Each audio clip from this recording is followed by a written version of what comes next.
Oke, saya akan lanjutkan. Kita lihat contoh 3 ya. Sederhanakan persamaan ini. Oke. Jadi di sini kita punya y sama dengan x pangkat 3 min 3x kuadrat plus 2x plus 2. Dari sini kan kita nggak tahu ini persamaan apa, iya kan? Kemudian kita coba sederhanakan dengan transformasi tadi. Cuma kita nggak tahu ini pergeserannya sejauh apa. Jadi anggap aja sejauh h, k, ya. Kita tahu bahwa x itu sama dengan x aksen plus h dan y itu sama dengan y aksen plus k. Nah, kita substitusikan nilai x dan y ini ke persamaan ini. Hasilnya akan jadi seperti ini. Y-nya jadi y aksen plus k, yang ada x-nya diganti dengan x aksen plus h pangkat 3 min dan seterusnya. Kalau kita expand, kalau kita jabarkan ini semuanya, kemudian kita kumpulkan suku-suku yang sama seperti yang tadi ya. Yang pangkat 3 tahu kan? Ya, atau nanti kalian carilah dalam literatur ya. Kan kalau yang tadi kan pangkat 2 ya. Kalau ini pangkat 3 nih, gimana tuh penjabarannya? Nanti kalian cobain sendiri ya. Hasilnya jadi ini nih. Hasilnya jadi seperti yang di bawah ini. Oke? Nah, dalam menyederhanakan persamaan, ketika pergeserannya tidak diketahui h dan k-nya berapa, maka langkah yang pertama itu adalah eliminasi suku yang derajatnya itu sebesar mungkin katanya.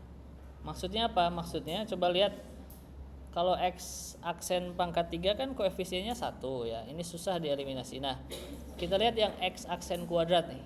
Ini orde 2 ya kan. Koefisiennya 3h min 3. Jadi kita eliminasi suku yang ordenya paling tinggi dulu gitu. Tapi yang bisa dieliminasi gitu. Misalnya ini 3h min 3. Gimana cara mengeliminasinya? Ya kita buat 3h min 3-nya sama dengan 0 supaya hilang. Ya kan? Eliminasi kan artinya hilang. Ya kan? 3h min 3 sama dengan 0. Nah, kalau 3h min 3 sama dengan 0, maka nilai h-nya sama dengan 1. Ya kan? Jadi kalau hanya sama dengan 1, maka koefisien dari x aksen kuadrat akan hilang, tereliminasi. Nah, kemudian kita pilih nilai k sekarang sedemikian sehingga ketika nilai h-nya 1, lihat yang ada k-nya ya. Kalau koefisien dari x aksen ini kan h semua ya. Tadi kan kita udah tahu h-nya tuh 1. Kita lihat yang tidak mengandung x. Ini kan konstantanya segini nih. Dari h pangkat 3 sampai k ini. Ini konstanta karena tidak mengandung x. Oke. Nah, yang ini, yang sisanya ini, yang konstanta ini kita buat sama dengan 0. Supaya kita dapatkan nilai k-nya berapa, supaya lebih simpel gitu ya. Kita eliminasi juga gitu ya. Jadi h pangkat 3 min 3h kuadrat dan seterusnya, min k sama dengan 0. Kemudian kita substitusikan nilai h-nya 1 gitu. 1 pangkat 3 1 min 3 kali 1 kuadrat min 3 dan seterusnya ya. Jadi kita punya 1 min 3 plus 2 plus 2 min k sama dengan 0. Dan dari sini kita dapatkan nilai k-nya sama dengan 2 gitu. Jadi h-nya 1 dan k-nya 2. Nah, sehingga titik 1,2-nya ini kita pilih sebagai titik asal yang baru. Kalau di soalnya kan kita nggak tahu titik asalnya berapa. Sebenarnya digesernya bisa macam-macam, ya nggak? Kemungkinan pergeserannya kan banyak sekali, ya kan, bisa ke sana, ke sini, ke sini. Tapi kita pilih pergeseran yang menyederhanakan persamaan, bukan malah memperumit. Makanya tadi kita buat eliminasi orde yang paling besar. Itu tujuannya sebenarnya supaya persamaannya terlihat lebih sederhana gitu. Dan hasil dari eliminasinya ini Y aksen sama dengan X aksen pangkat 3. Yang ini kan 0 ya, kalau hanya 1. Yang ini kalau hanya 1 tinggal masukin aja.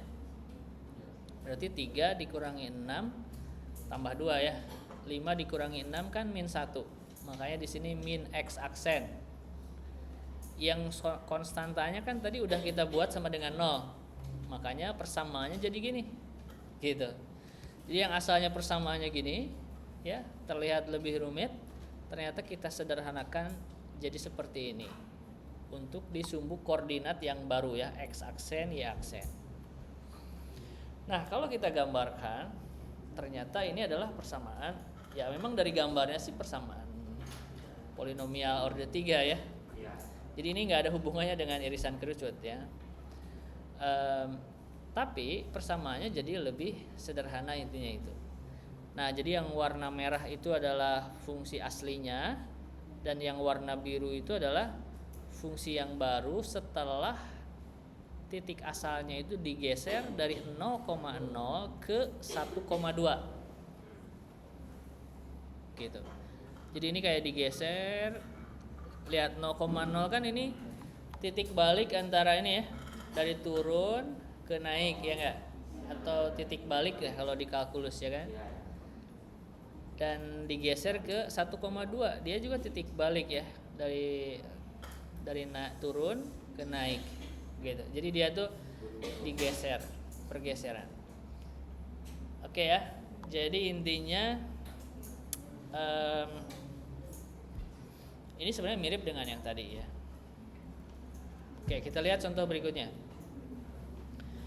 Simplify and discuss persamaan ini ya. Oke, kita nggak tahu ini persamaan apa. Karena persamaan ini order 2, maka ini pendekatannya agak berbeda nih ya. Jadi di sini menggunakan metode melengkapkan kuadrat, ya. Bisa nggak kita gunakan cara yang tadi aja? Kita apa tadi? Ini kan nggak tahu titik pergeserannya berapa ya, H,nya berapa kita nggak tahu ya. Yang ini bisa nggak kita pakai cara yang tadi? Langsung aja masukin X-nya diganti dengan X aksen apa tadi? X aksen min H ya, atau plus H, sorry. X aksen plus H gitu ya. Ya sebenarnya sebenarnya bisa aja. Cuman kalau lihat di contoh ini lebih lebih utama sebelum kita mensubstitusikan kita gunakan metode melengkapkan kuadrat. Masih ingat? Lihat di sini ada X kuadrat, ada 2X ya. Dikumpulkan dulu ya, yang X dengan X, yang Y dengan Y, yang konstanta pindahkan ke ruas kanan. Setelah itu X kuadrat plus 2X-nya kita tambahin 1, B per 2 ya kalau nggak salah, ini 2 dibagi 2 ya, jadi 1. Oke, saya nggak akan mengulas metode melengkapkan kuadrat ya. Nanti kalian coba review lagi materi ini, kenapa bisa jadi begini. Jadi anggap aja ini adalah hasilnya. Kemudian yang ini juga sama ya, ini 4-nya dikeluarin dulu, difaktorkan, hasilnya jadi Y kuadrat plus 4Y. Kemudian melengkapkan kuadrat ditambah 4. Di ruas kanan jadi ada plus 17 sebagai akibat dari melengkapkan kuadrat yang ada di ruas kiri ya. Nanti kalian coba baca lagi. Yang X kuadrat plus 2X plus 1 hasilnya jadi kuadrat sempurna ya, X plus 1 kuadrat. Kemudian yang ini Y kuadrat plus 4Y plus 4 jadi Y plus 2 kuadrat ya. Nah, jadi seperti ini persamaannya, min 13 ditambah 17 jadi 4. Nah, dari sini kita baru substitusikan si X-nya ini diganti dengan dengan memisalkan X aksennya sama dengan X plus 1 dan Y aksennya sama dengan Y plus 2. Dari mana?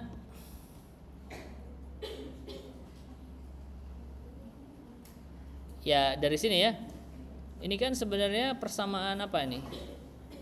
Jadi kita misalkan yang X plus 1 ini sama dengan X aksen, yang Y plus 2 ini jadi Y aksen. Supaya apa? Supaya persamaannya jadi lebih sederhana ya. Jadi X kuadrat plus 4Y aksen kuadrat sama dengan 4 gitu. Kemudian kita bagi semua sukunya dengan 4. Supaya apa? Supaya ruas kanannya jadi 1 ya. Ini kan X aksen kuadrat nih. Jadinya X aksen kuadrat dibagi 4 karena semua sukunya dibagi 4. Yang ini kalau dibagi 4 jadi Y aksen kuadrat per 1. Ruas kanannya jadi 1 ya. 4 dibagi 4 1. Dan ini adalah persamaan elips ya. Kalau kita lihat persamaannya ini adalah persamaan elips. Kenapa elips coba?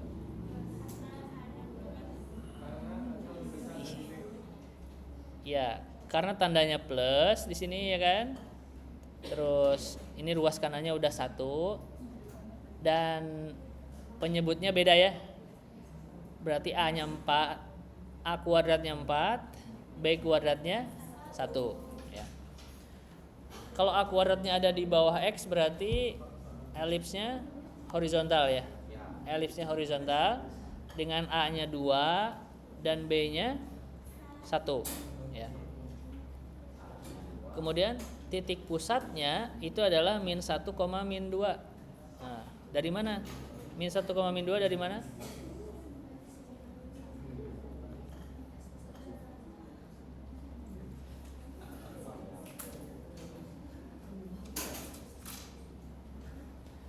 Kan rumus X aksen itu apa? X min H ya. Ya enggak?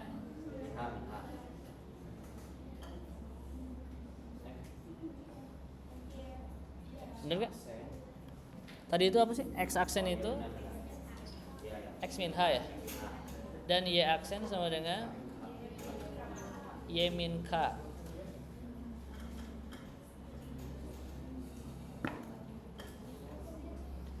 Jadi di sini nilai H, K-nya adalah min 1 dan min 2. Ya dari sini gitu ya, dari pemisalan ini. Nah, dari sifat-sifat elips, nah, kita tahu A-nya 2, B-nya 1, kemudian C-nya akar 3. Dari mana akar 3? Akar dari 4 dikurangi 1 ya. Akar dari A kuadrat dikurangi B kuadrat. Akar 3. E-nya ini dan A per E-nya ini. Nah,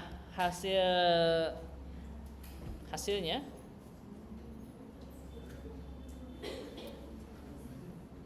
oke, ini adalah persamaan elips yang dimaksud tadi ya. Ini adalah elipsnya. Lihat titik asalnya digeser ke min 1, min 2 yang asalnya di 0,0. Titik puncaknya ada 1, min 2. Kenapa 1, min 2?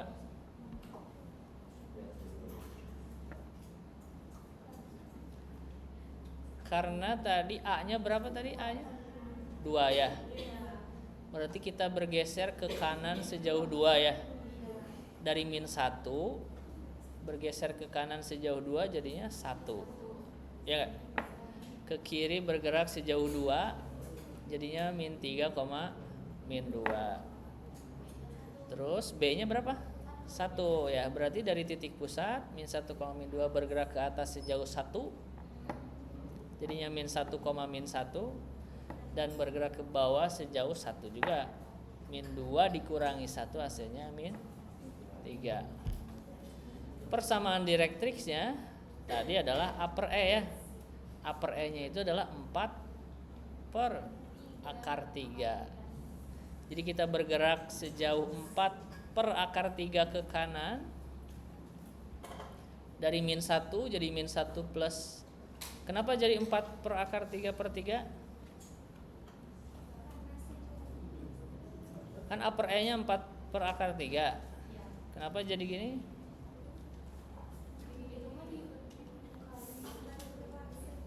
Di apa?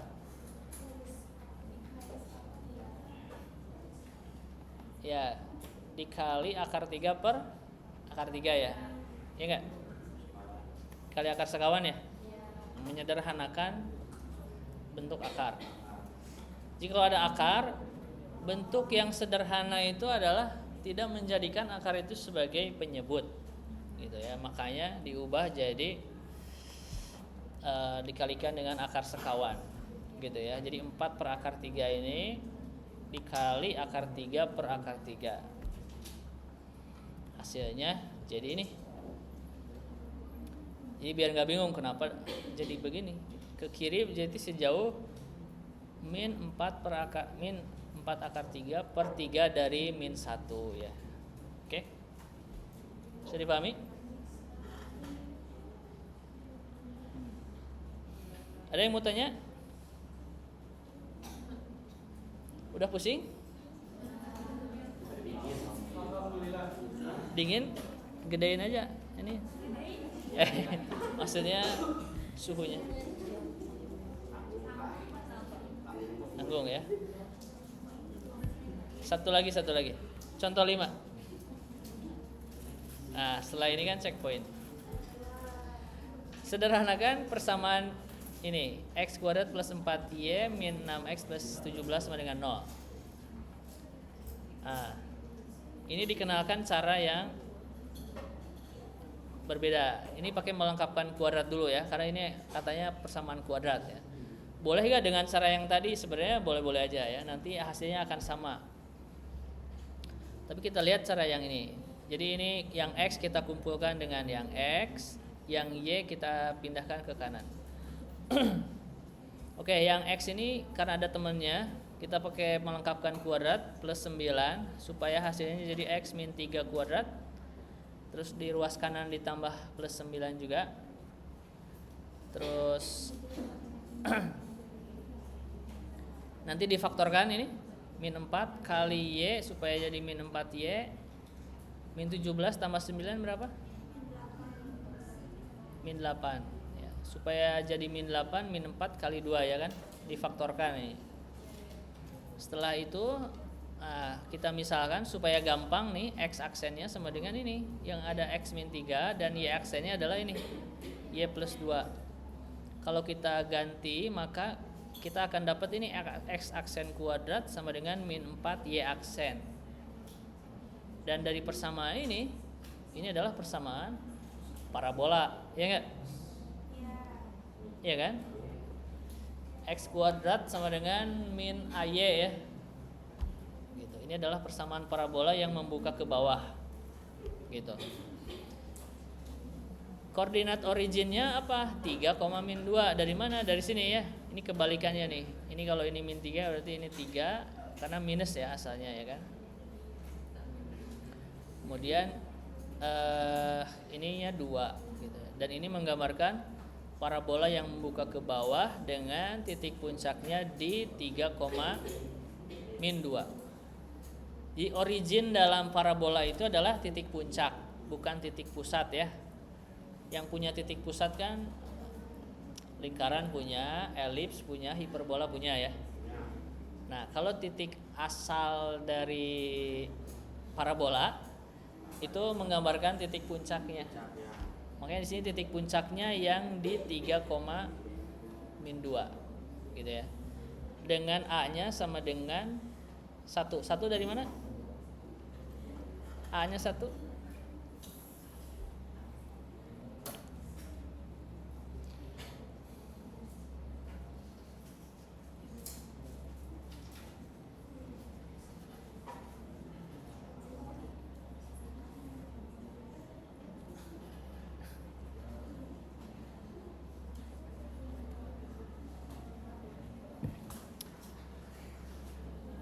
Kan rumusnya itu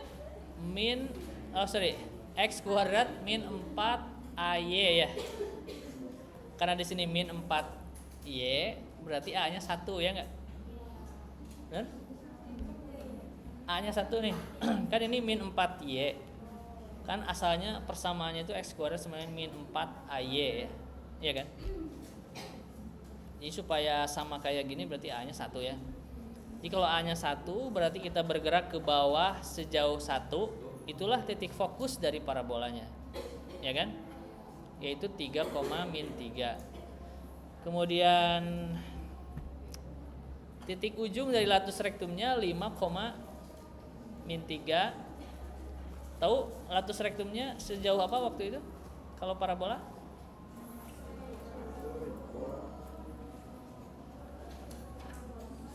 Sejauh 2A ya. 2A ya, benar nggak? Kesini 2A, kesini 2A, jadi 4A panjang latus rektumnya ya. A-nya 1, berarti 2 kali 1 2. Jadi kita bergerak ke kanan sejauh 2, jadi 5, min 3. Dan kita bergerak ke kiri sejauh 2, jadi 1, min 3. Oke, kemudian direktrix dari persamaan parabola ini adalah Y sama dengan min 1. Y sama dengan min A ya, masih ingat? Y sama dengan min A. Y sama dengan min 1. Dari mana min 1? A-nya kan 1. Kita bergerak sejauh 1 ke atas dari min 2. Berarti min 1 ya. Jadi ini bukan karena Y sama dengan min A, tapi kita bergerak sejauh A ke atas. Jadi kan ini kan min 2 di sini ya. Berarti Y sama dengan min 1. Oke, jadi itulah parabola dan ini ada checkpoint. Silahkan nanti cobain. Yang 1, 2, dan 3 ini menggambarkan apa? Oke. Sekiranya ada materi yang belum paham, nanti ini saya share rekamannya. Silahkan kalian simak, diulang-ulang boleh. Kalau ada yang mau ditanyakan, boleh tanya ke teman, atau nanti kalau ketemu saya boleh juga bertanya ya. Oke, terima kasih atas perhatian.